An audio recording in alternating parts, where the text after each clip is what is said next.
this is the type of news that Clippers fans really want to hear. Now, there's been many talks, of course, about James Harden and the Sixers. And, Daryl Morey came out and said the Clippers are unserious about making a real trade for James Harden. And I think that's great news because in Lawrence Frank's statement, as you see here, he says that they've reiterated and they've said multiple times that Terrence Mann is not going to be a part of the trade clause. If you want to trade for somebody else, possibly, potentially, maybe so, but not Terrence Mann, because like I said, the Clippers see a lot of potential in Terrence Mann in regards to him moving forward in his career as being like, a potential, star player, for that team for the future. And, a lot of people might not see it that way. Some Clippers fans might be happy with this. Some Clippers fans might not be. But if you think about long term, as I said before, yeah, James Harden still is a good player. He still has greatness in him at times, and he still has some great games in him. But it doesn't mean that he's the level of player that he once was when he was, with the Houston Rockets. And ever since he's left the Houston Rockets, it seems like his career has been on a downslide ever since. I mean, Brooklyn Nets was a failure. Now the 76ers thing is a failure. And if he comes to the Clippers, hypothetically, if he did, he might actually make that or break that down and make that a failure as well. So, I mean, yeah, there's a lot of good things that come with James Harden, but the bad that comes with him, the divaness that comes with him, I don't think no team that's trying to win a championship really needs it in their locker room. And that's my thing with James Harden. I think the Clippers are just fine the way they are. I mean, keep Russ at the point. His backup be Bones Highland and or Terrence Mann. And, Kawhi PG do their thing. And, Norm Powell, and you add Robert Covington coming in there off the bench, swap between him and Nicholas Batum, maybe Marcus Morris here, a little bit here and there, sprinkle a little bit of him on that. And, maybe I think you got a really good squad. I think you got a very solid squad. And the other pieces that they got, they'll just be additional by, committee based upon what their performance is. So hypothetically, Kobe Brown, if he comes in, young guy come in and give him substantial minutes every time he's out there, that's a plus. If they can get Brandon Boston Jr. back on track and get him in there, let him come in there and get a little bit more experience and, build during the season, that's a plus. So, I mean, they got, even young pieces that they really find to be prominent and find that, can really help them, in the long run. And then Mason Plumlee and Zubac, the way they can crash the boards, especially Mason Plumlee. He crashed the boards offensively more than anybody else in the league, I think, or at least he predicates himself on that. Offensive rebounds, he's really good at getting those, almost like Steven Adams is for the Memphis Grizzlies. So, I mean, it's always a plus to have somebody who can do that, who's actually, good in that area. And then Zubac does what Zubac does. I think the team would be just fine. And, maybe if the Clippers want to go add somebody like Malcolm Brogdon, if they found a way to get him or something like that, or maybe even like with one of you guys said, Robert Williams III, that would be a good pickup if that was actual possible to go get him. But I mean, yeah, I think they should just keep where they are because I knew the Sixers wanted Terrence Mann. It was obvious they did. And they wanted Terrence Mann. They wanted one or two future picks. And they wanted maybe somebody else off the bench or maybe Marcus Morris. And I thought that was a little too much for the Clippers to give up for a guy in, James Harden, who's just about washed and really has lived up to anything of the teams that he's played for in the last couple of years. Because honestly, the Brooklyn Nets should have been a finals team, bare minimum, make it to the finals.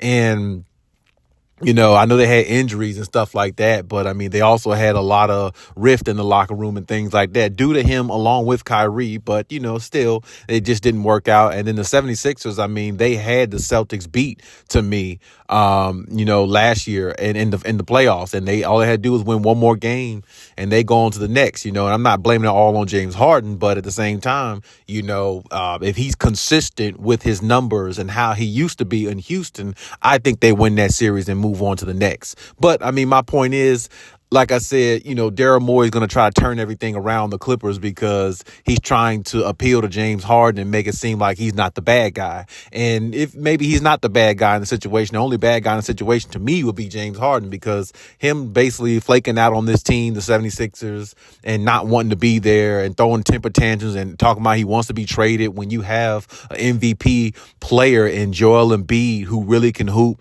who's like I said, a really, great player himself And then you got a young phenom type player in Tyrese Maxey, who's just growing every day. His skill set is growing like every time we see him. Honestly, I think Maxey was the second best player on the team, not Harden, to be honest with you. But I mean, they had to give Harden that type of compliment because of what he's done in the league and who he's been in the league, and rightfully so. But I definitely think Maxey needs to take more over that second guy role, because I think that he can, based upon what I see. And actually, I see a lot of Terrence Mann and Maxey and vice versa. I see them being kind of like the same player. You know what I'm saying? To me, they are the same player. So I mean, it's no need for the Clippers to give, the 76ers Terrence Mann times two, because like I said, to me, Maxey and Terrence Mann, they play like the same position. They're both combo guards. They both are, skilled. They both are high motor type guys, and they both bring energy to a team that other players on the team just don't bring. You know what I'm saying? They ignite the offense. They just ignite the team with their presence and how they play, and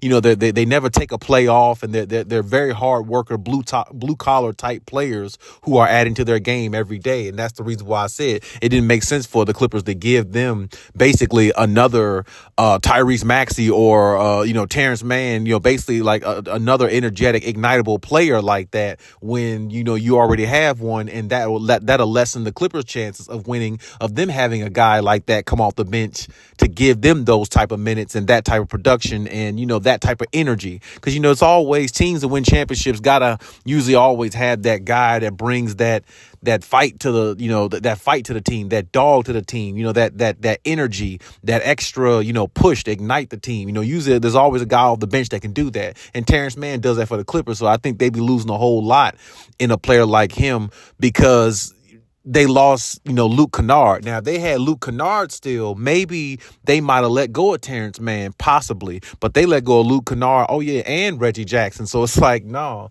I mean, their bench, what I'm saying, they need their bench to be as solid as possible with giving away players like that. Now, they did, of course, get Norman Powell, and he's a walking bucket, but they're not even using Robert Covington, at least up until this point. Hopefully they do it this season. But, I mean, until they start utilizing all their pieces in the right way, that's the only way the Clippers are really going to, flourish the way they should, which I think they will. But I'm glad the fact that this has not transpired with the 76ers, because I'm not, as I said before, it's just, I'm over just talking about it. I just, I don't know, like the stories keep coming up. So, I have to give you guys the news and things like that. But I'm really over this situation. Harden can stay where he is, or he can go elsewhere and do whatever he wants to do. But the Clippers just need to focus on what they have and go into the season and not focus on anything that's irrelevant. But hey, that's my take on everything. You leave any comments, and we'll talk about it.